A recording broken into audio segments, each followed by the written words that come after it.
Hi, I'm Pete Incotto with Vmax Motorsports. Today we're going to be putting our CNC program porting application to the C7 throttle body.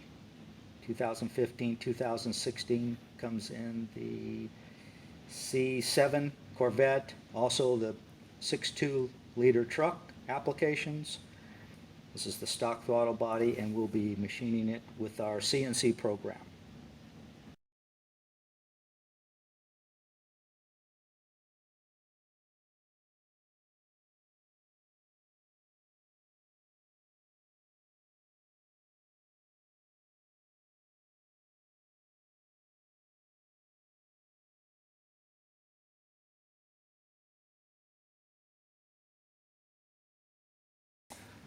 Okay, here we go.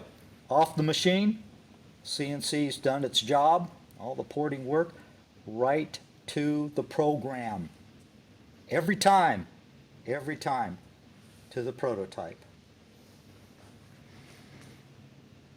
Now all that's left is our buffing process for the finishing on it. And I'll show that to you in a bit. All right, this is all buffed up now. It's ready for assembly. You can see how that looks. Got all the little contours done with the buffing process of it. You can see how everything's falling in really nice. But the machine does all the work. That's what counts. And it does it the same way each time we do it. All right, thank you.